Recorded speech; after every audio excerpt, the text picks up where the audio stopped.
On 5th December, that was yesterday, the first hearing on, quote, holding campus leaders accountable and confronting anti-Semitism, unquote, occurred in Washington, D.C. Now, during the hearing, Congresswoman Elise Stefanik confronted the presidents of, now wait for it, of one of, two of, three of, four of the world's greatest institutions, Harvard, MIT, Penn, over the issue of rising cases of anti-Semitism on their campuses. A hearing was held, viewers. During the hearing, Harvard University President Claudine Gay, MIT University President Sally Kornbluth, and Penn President Elizabeth Magill refused, can you believe it, refused to condemn the calls for the genocide of Jews on their respective campuses as bullying and harassment based on their respective code of conduct. Yes, viewers, there's a code of conduct, and they were simply asked, if you go up to a Jewish student and you threaten that Jewish student with genocide, that we'll kill you, does that amount to harassment under your laws? And these people waffled, they indulged in whataboutery. They were so evasive, it was scary, because some of us aspire to send our children to these institutions. And if these institutions have lost the moral character to call out hate, what are our children going to learn? Think about it, viewers, thousands of dollars are spent. People would give their right arm to join Harvard, Penn, these Ivy Leagues. And this is what it's come down to. They're so politically parochial today, viewers, so parochial that they can't see right from wrong. What are they going to teach you and our children? And why do Indian industrialists fund them? But first, listen to the exchange. At MIT, does calling for the genocide of Jews violate MIT's code of conduct or rules regarding bullying and harassment? Yes or no? If targeted at individuals, not making public statements. Yes or no? Calling for the genocide of Jews does not constitute bullying and harassment? I have not heard calling for the genocide for Jews on our campus. But you've heard chants for intifada. I've heard chants, which can be anti-Semitic depending on the context, when calling for the elimination of the Jewish people. So those would not be according to the MIT's code of conduct or rules? That would be investigated as harassment if pervasive and severe. Ms. Magill, at Penn, does calling for the genocide of Jews violate Penn's rules or code of conduct? Yes or no? If the speech turns into conduct, it can be harassment, yes. I am asking specifically calling for the genocide of Jews. Does that constitute bullying or harassment? If it is directed and severe or pervasive, it is harassment. So the answer is yes. It is a context-dependent decision, Congresswoman. It's a context-dependent decision. That's your testimony today. Calling for the genocide of Jews is depending upon the context. That is not bullying or harassment. This is the easiest question to answer yes, Ms. Magill. If the speech becomes conduct, it can be harassment, yes. Conduct meaning committing the act of genocide? The speech is not harassment. This is unacceptable, Ms. Magill. I'm going to give you one more opportunity for the world to see your answer. Does calling for the genocide of Jews violate Penn's code of conduct when it comes to bullying and harassment? Yes or no? It can be harassment. The answer is yes.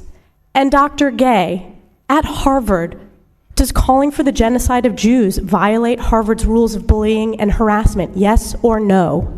It can be, depending on the context. What's the context? Targeted at an individual. It's targeted at Jewish students, Jewish individuals. Do you understand your testimony is dehumanizing them? Do you understand that dehumanization is part of anti-Semitism? Anti-Semitic rhetoric, when it crosses into conduct that amounts to bullying, harassment, intimidation, that is actionable conduct, and we do take action. So the answer is yes, that calling for the genocide of Jews violates Harvard Code of Conduct, correct? Again, it depends on the context. It does not depend on the context. The answer is yes, and this is why you should resign. These are unacceptable answers across the board. What do you call this, viewers? What do you call this? This is absolute. I mean, this is enabling. This is enabling. What does one mean when one says calls for genocide must turn to conduct first before it can be called harassment? Think about the logic behind this, viewers. Does it mean that genocide must happen before it is called harassment? So you must kill the poor Jewish student and then you say, now it is harassment. The student is dead. That's a murder. It's not harassment. I mean, by this yardstick, when Nazis stopped and abused Jews in the streets of Germany, Nazi Germany, it wasn't harassment because they hadn't been gassed yet. It hadn't turned into conduct, you see.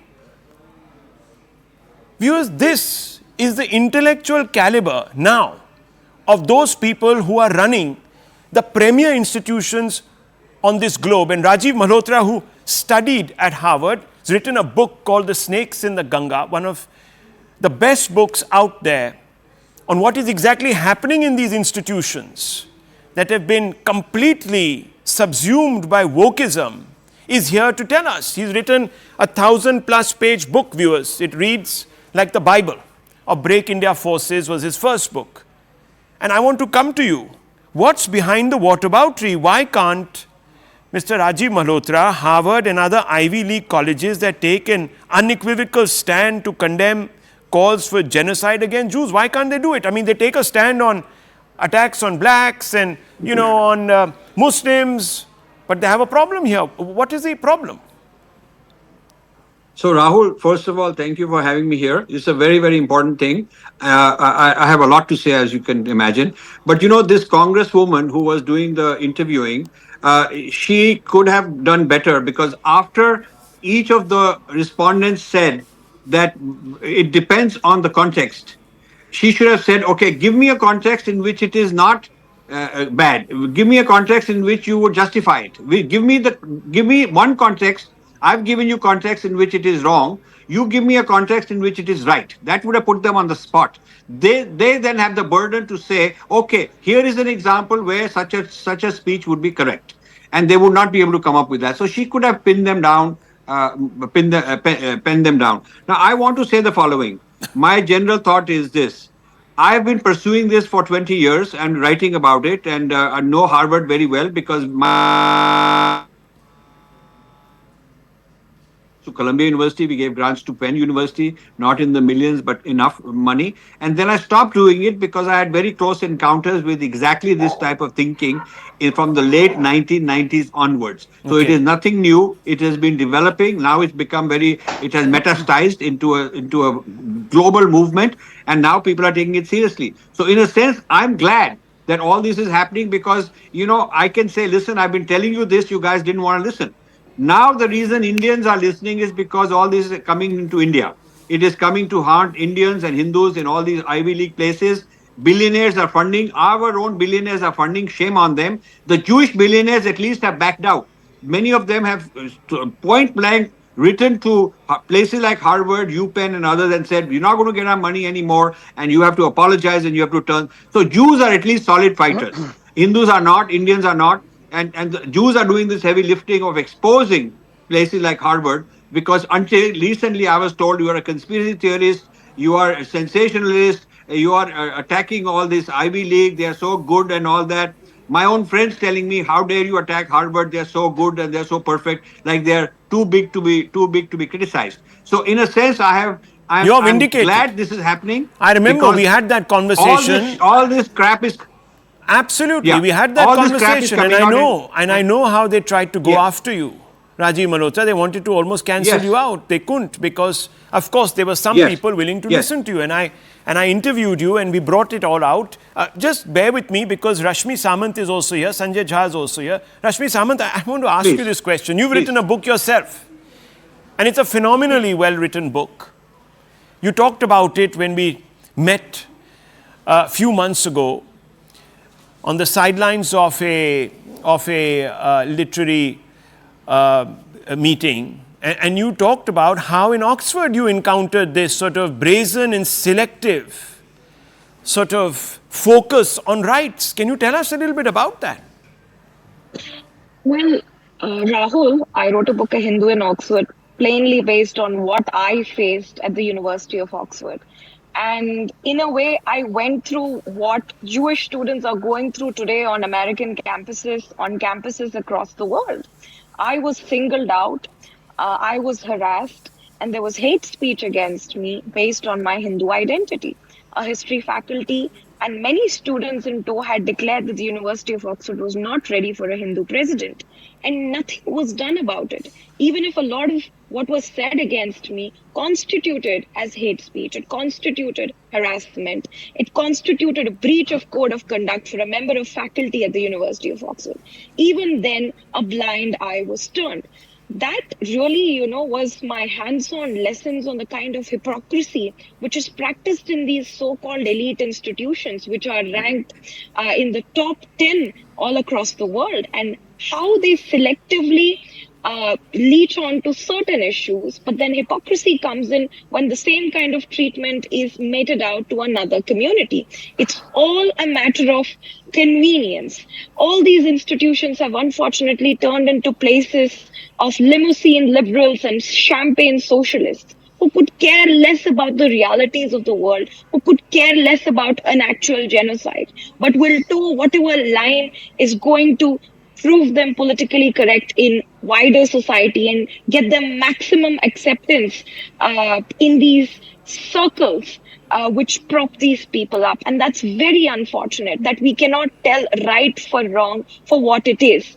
And instead, there are so many different, preconditions which are now determining what is acceptable as correct and what is acceptable as wrong. And it's unfortunate that young people are being caught in the crosshairs of such an unfortunate situation. Young people who are out there to learn.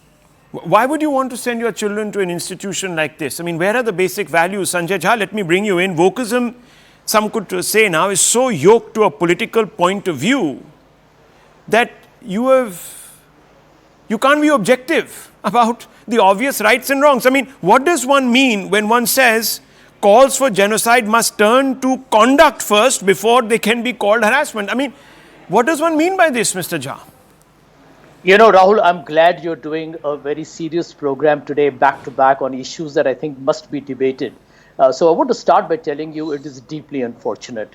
Since you and I have done programs where you know that I've been extremely critical of the Hindutva call for genocide against Muslims in Haridwar and at Jantar Mantar in Delhi, I need to be consistent with my stance. And I believe that no matter what your political differences over the way the Israel-Hamas war has gone on in Gaza, the number of casualties, etc., the fact of the matter is a call for genocide is a hate speech. It can trigger violence, maybe not immediately, but down the line. And, end of day, when you allow hate to infiltrate into people's psychology, it will have physical manifestations. So as somebody who's a very Democrat, and I believe I'm a liberal citizen of a great democracy, I have to say this outright on your channel. No one in the right senses, no matter what your religious, ideological or political beliefs might you be, used a word, should get away with that. Again, you used a label. You said Hindutva call for genocide. No, you see, it was not a Hindutva call. There were some lunatics, and they belong to any faith and can pop up anywhere. Well, and they can use this. So I just want to ask you, then are these three people that you just heard sitting in that deposition, ultra right-wing, Christian? No, let me ask you this question, because you want to be consistent tonight, you said. So you have to call them out. You have to say that these are ultra right-wing Christian supremacists. Well, if they are, people who are followers of Donald Trump and who believe that Islamophobia is legitimate, you'll have to call them out. I don't know what their antecedents are. The simple point I'm just saying, three people who are sitting there. Now you will stop short of saying that these are, yes, Rajiv Malhotra. Yes. Let me answer you. So I want to take Sanjay. I want to take Sanjay to task on this. Yeah. Sanjay, you took when three individuals in Haridwar said something, you turned it into their identity being the culprit. Now, what I think Rahul is saying is, these three Harvard, UPenn, etc. people, why don't you take whatever their identity is? It doesn't matter if it is Trump. Maybe it is Biden identity. Maybe they're black supremacists. Maybe that African American lady should be called, you are a black supremacist. So whatever identity they have, why wouldn't you characterize it as a problem of their identity the way you characterized the previous case as a problem of Hindutva identity? That's Why what I'm is it saying. in one case it's individuals, in one case it's individuals, in the other case it's a problem of the identity? Please explain that. I mean, you know, So let me answer it. Hindutva, Rahul, sorry, let me answer it. the Let me essence answer of, it. no, the essence Let me of our, answer it. no, no, Since you the asked, let me essence of our answer it. tradition viewers gave Let me answer it. shelter to Jews when they were fleeing both Christian and much later in two waves, Islamic persecution, viewers. That's what we are. And we should be proud of what we are. There is no difference between Hindus, Hindutva, there's none. The Supreme Court itself has said so, viewers. So, you know, we should not use these labels, and that's why I find, you know, people who say I want to be consistent, they're never consistent, and this is my problem. Those three Christian supremacists, some people can say, and they should, but they won't. You'll have to ask yourself why. I'll take a short break.